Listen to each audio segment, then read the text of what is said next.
విద్యారంగానికి సంబంధించి కొన్ని దేశాలు 1% కేటాయిస్తున్నాయి. కొన్ని దేశాలు 2% కేటాయిస్తున్నాయి. కొన్ని దేశాలు 3% కేటాయిస్తున్నాయి. అభివృద్ధి చెందిన దేశాలు 100కి 30% అంటే అది ఏ దేశ భవిష్యత్తు అయినా తరగతి గదుల్లోనే తీర్చిదిద్దబడుతుంది అంటాడు ఒక విద్యావేత్త.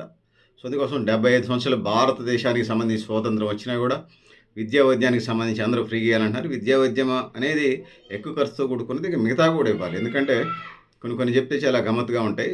చాలా ఉన్నాయి. డీ అడిక్షన్ సెంటర్స్ పెట్టాలి. మత్తు పదార్థాలు, మత్తు పానీయాలకు సంబంధించి. విద్యా వైద్యం ఎక్స్‌పెండిచర్ అవుతుంది కరెక్టే. వీటితోని పాటు ఇతర ఇన్‌కమ్ సోర్స్ కూడా అటువైపు వెళుతుంది. నష్టపోతున్నాం. సో, విద్యా వైద్యం అంటే మనిషి బతకడానికి సంబంధించి చెప్తా ఉన్నారాళ్ళు. సో, వెనకున్న లోపాలను కూడా మనం సెటరేట్ చేసుకునేటువంటి అవసరం ఉంది కాబట్టి సో, ఇప్పుడు విద్యారంగానికి అంశాలే వచ్చాం కాబట్టి ఇతర వాటి జోలికెళ్ళకుండా సీరియస్ సబ్జెక్ట్‌గా మీ దృష్టికి కొన్ని అంశాలు తీసుకొచ్చే ప్రయత్నం చేస్తాను. సోదరులారా, సోదరీమణులారా. నాణ్యమైన విద్య లేదు. వాడు 8వ తరగతికొచ్చిన 2వ తరగతి లెక్కలు లేదా 2వ తరగతి తెలుగు చదవలేడు. 4వ తరగతిలో ఇంగ్లీష్ చదవలేడు. 5వ తరగతిలో హిందీ చదవలేడు. వాడు 9, 10 తరగతులకొచ్చి ఇయన్నీ ఉన్నాయి. సో, ముఖ్యంగా ప్రభుత్వ పాఠశాలలో ఇది చాలా ఇబ్బందిగా ఉన్నది. సో, ప్రభుత్వ పాఠశాలలు అశ్రద్ధ చేయటం వల్ల ఏమవుతున్నదంటే వీళ్ళంతా సామాన్య ప్రైవేట్ స్కూల్స్‌కి, మధ్యతరగతి ప్రైవేట్ స్కూల్స్‌కి, అదేవిధంగా టాప్ ప్రైవేట్ స్కూల్స్‌కి, కార్పొరేట్ స్కూల్స్‌కి వెళ్తా ఉన్నారు. అట్లా ఇతర విద్యా సంస్థలు కూడా కాలేజీలకొచ్చేసరికి. ఈ పరిస్థితి ఉన్నదనేది ఇక్కడ నేను తెలియజేస్తా ఉన్నాను. అంటే ఉన్న బడ్జెట్‌లో 100కి 80% విద్యా వైద్యానికి ఖర్చు చేస్తున్నారని చెప్తున్నారు. పాలకులైతే అప్పుడు ఎన్నికలప్పుడు మాత్రం పెద్ద ఎత్తున అది చేస్తాం, ఇది చేస్తాం అని చెప్తున్నారు. సరే, అట్లా చూసినప్పుడు వైద్య రంగానికి సంబంధించి తెలంగాణ ఆంధ్రప్రదేశ్‌లో ఆరోగ్యశ్రీ పథకం ఉన్నది. ఈ ఆరోగ్యశ్రీ పథకం ద్వారా కొంత ఉపయోగం జరుగుతుందనేది కొంత అనేది కాదు, మామూలుగా 15 లక్షలకు పైగా ఇస్తున్నారు కాబట్టి ఇటు తెలుగు రాష్ట్రాల్లో చాలా బాగున్నది. భారతదేశ వ్యాప్తంగా ఆయుష్మాన్ భారత్ పెట్టారని 5 లక్షల మట్టుకే. ఇది మా రాష్ట్రాల్లో సరిపోకనే కదా అది పెట్టింది. సో, ఆయుష్మాన్ భారత్ తెలంగాణ, ఆంధ్రప్రదేశ్‌కి అక్కర్లేదు అటు చూస్తే. సో, ఇది పరిస్థితి ఉన్నదనేది తెలియజేస్తా ఉన్నాను. ప్రైవేట్ రంగంలో ఫీజులు నియంత్రించకపోవటం అది పెద్ద సమస్యగా కూర్చొనింది.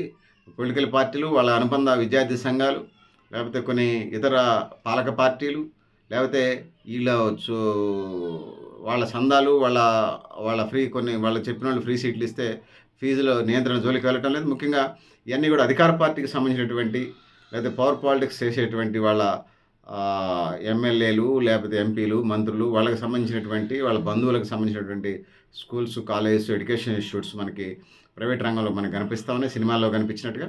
సో, తద్వారా ప్రైవేటు విద్య బలోపేతం అవుతుంది. గవర్నమెంటు రంగంలో ఉన్నటువంటి విద్య ఏదైతే ఉన్నదో ఈ విద్య బలహీనపడుతుంది. తద్వారా ఇది అట్టడుగు వర్గాలు, సబ్బండ వర్గాలు, బడుగు బలహీన వర్గాలకి విద్యని దూరం చేయటం తప్ప మరొకటి కాదు అనేది ఇక్కడ నేను తెలియజేస్తా ఉన్నాను. సోదరులారా, సోదరీమణులారా. అంటే దేశవ్యాప్తంగా విద్యా వైద్య రంగంలో దోపిడీ ఉన్నదనేది మనకు అర్థమవుతా ఉంది. సో, ఇందులో మనం పరిశీలన చేస్తే మనం ఆశ్చర్యపోయే విషయాలు మనకు కనిపిస్తాయి.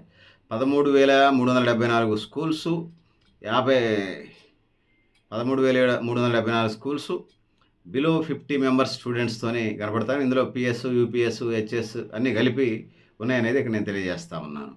సో, సోదరులారా, సోదరీమణులారా, ఇక దాని తర్వాత 5,821 మంది బడుల్లో 5,821 స్కూల్స్‌లో ఒకే టీచర్ విధానం ఉన్నదనేది ఇక్కడ నేను తెలియజేస్తా ఉన్నాను. ఇక 1,213 స్కూల్స్‌ని మనం తీసుకున్నప్పుడు 0 స్టూడెంట్స్, అసలు స్టూడెంట్సే లేరు. సో, ఇటువై ఏం జరుగుతుంది ఈ దేశంలో, ఈ రాష్ట్రంలో అనేది మనం మనన చేసుకోవాల్సిన అవసరం ఉందనేది నేను తెలియజేస్తా ఉన్నాను.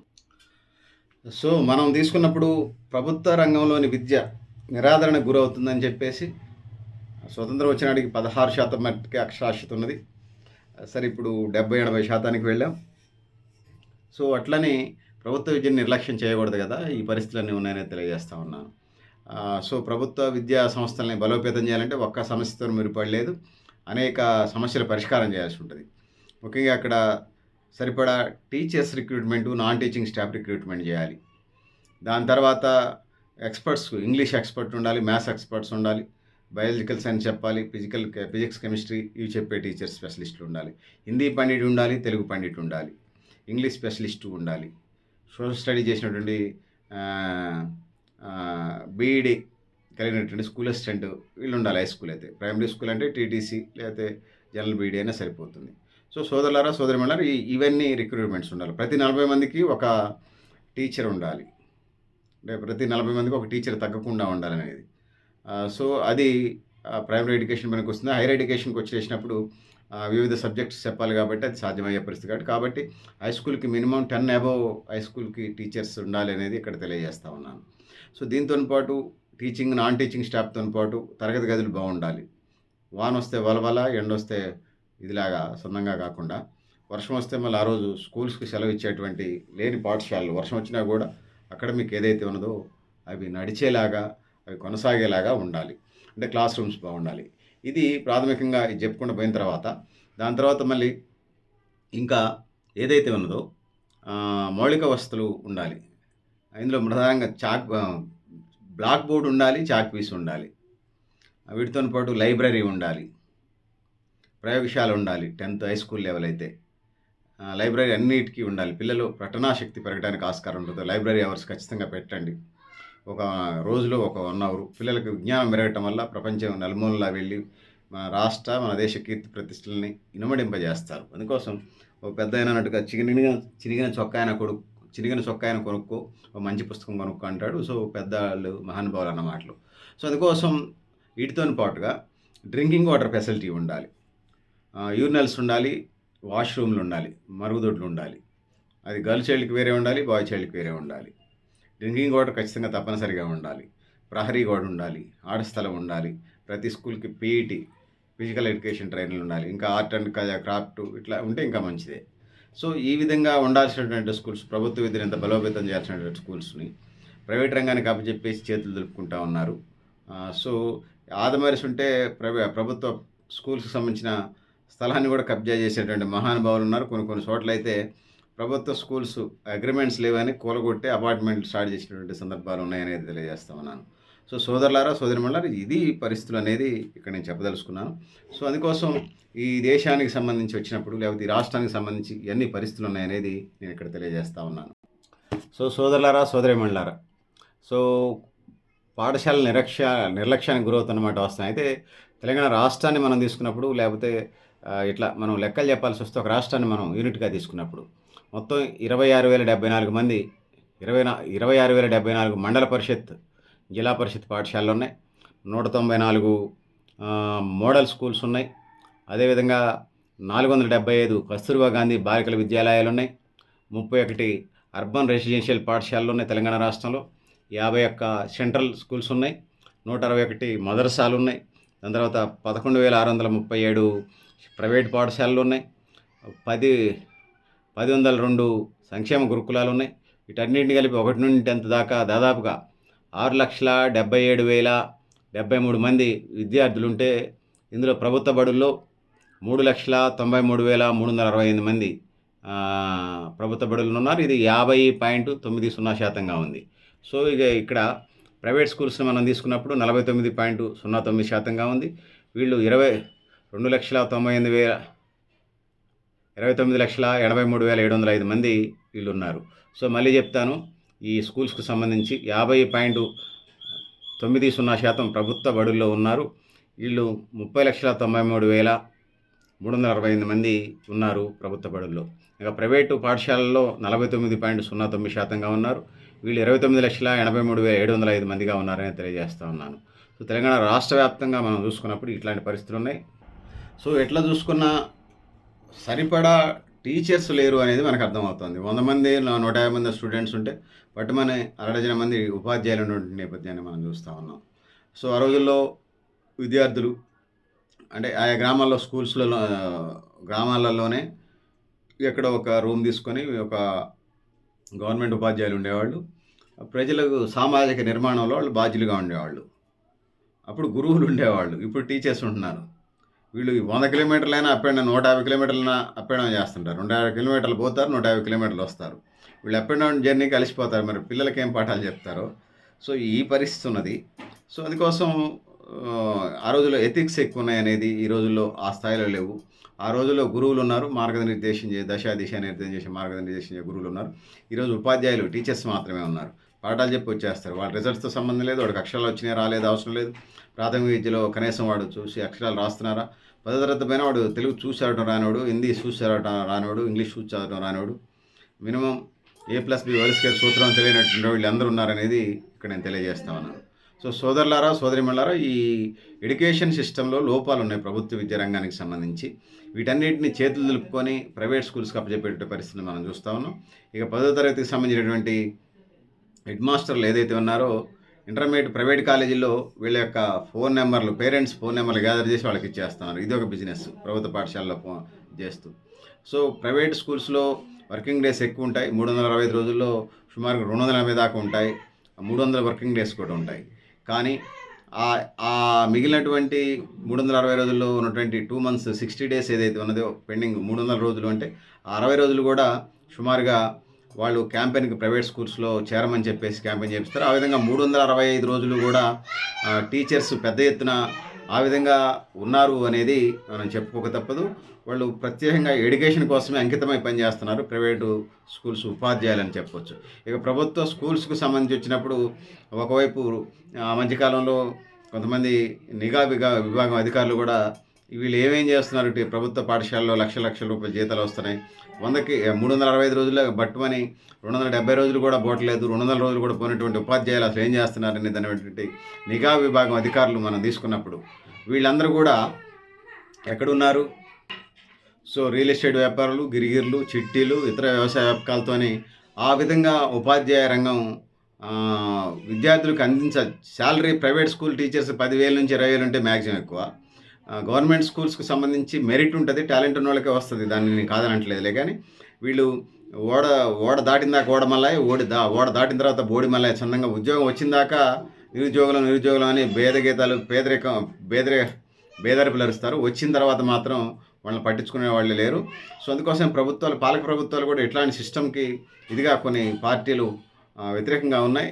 ముఖ్యంగా వామపక్ష ఉపాధ్యాయ సంఘాలు కానీ లేకపోతే సంబంధించినటువంటి ఇతర ఉపాధ్యాయ సంఘాలు ఇట్లా అసలు వర్కింగ్ డేస్ కంటే కూడా ఈ మీటింగ్లు అవి ఇవన్నీ డుమ్మాలు కొడతాయి అని చెప్పేసి అనేక రకాలుగా మనకున్నటువంటి వినిపిస్తున్నటువంటి కంప్లైంట్స్.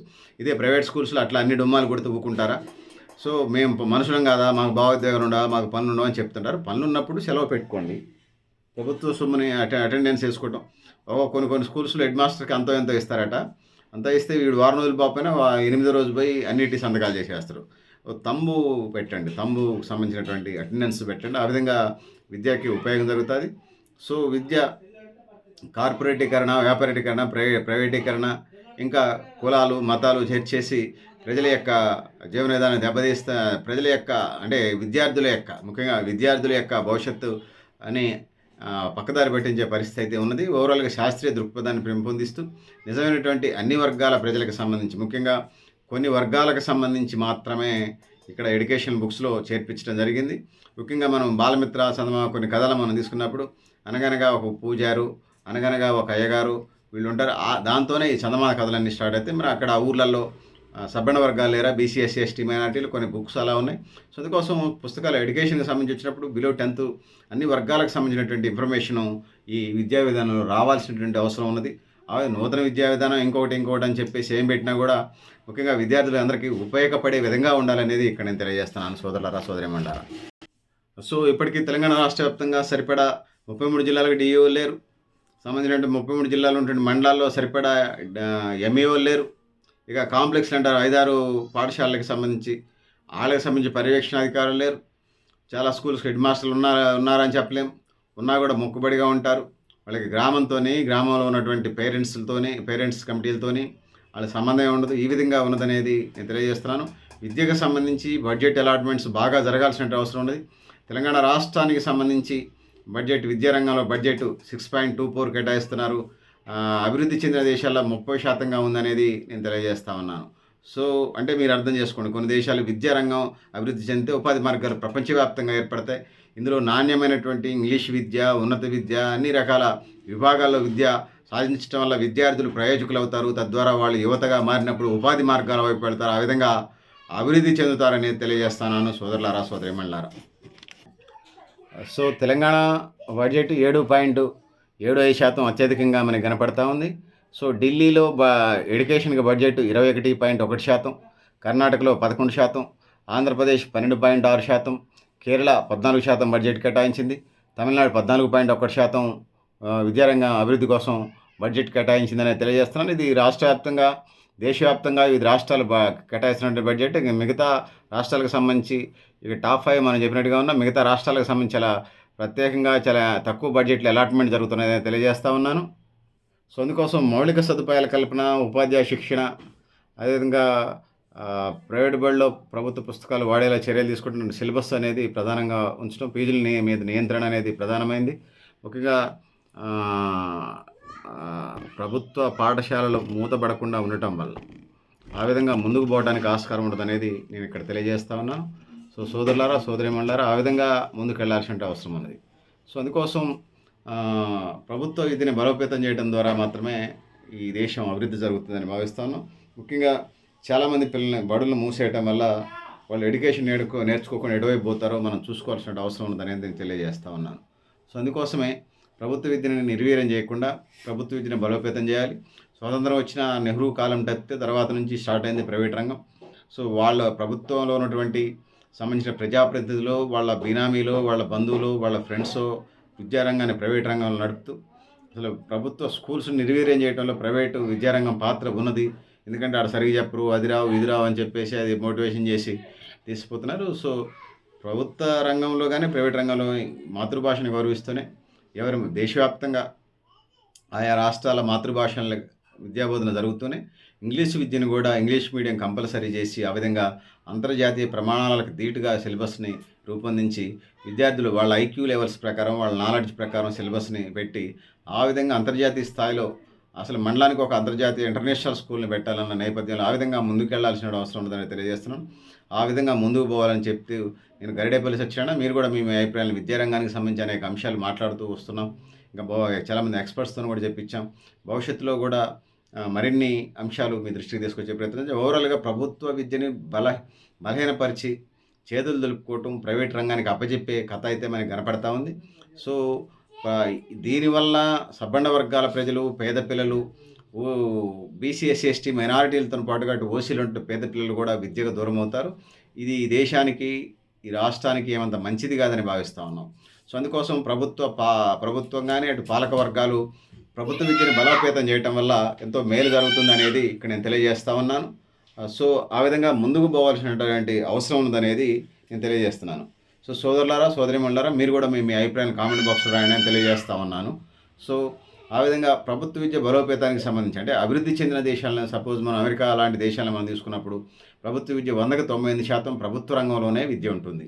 అక్కడ మన కార్పొరేట్ స్కూల్స్కు ధీటుగా అక్కడ తగిన సౌకర్యాలు ఉంటాయి. మరి అన్ని రంగాల్లో మనం అన్నింటినీ ఆదర్శంగా తీసుకుంటే విదేశాలకు సంబంధించి మరి ప్రభుత్వ విద్యని మనం ఎందుకు ఆదర్శంగా తీసుకోకూడదు?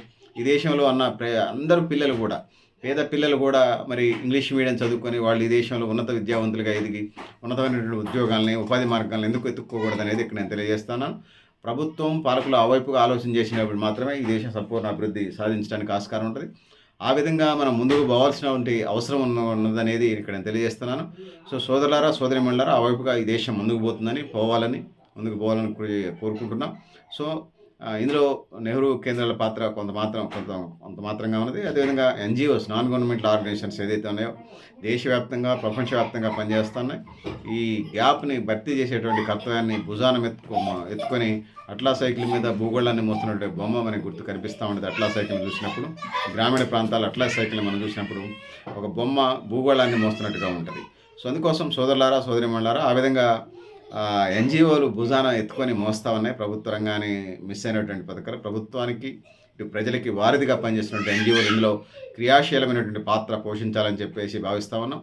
ఆ విధంగా భవిష్యత్తులో కూడా కొనసాగాలని, సో, ప్రభుత్వం, పాలకులు కూడా ఆ వైపు ఆలోచన చేయాలని కోరుకుంటూ మీరు కూడా మీ అభిప్రాయాన్ని కామెంట్ బాక్స్లో రాయమని చెప్పేసి కోరుకుంటూ నేను గరిడేపల్లి సత్యనారాయణ, న్యూ లక్ష్య ఆర్గనైజేషన్. Thank you and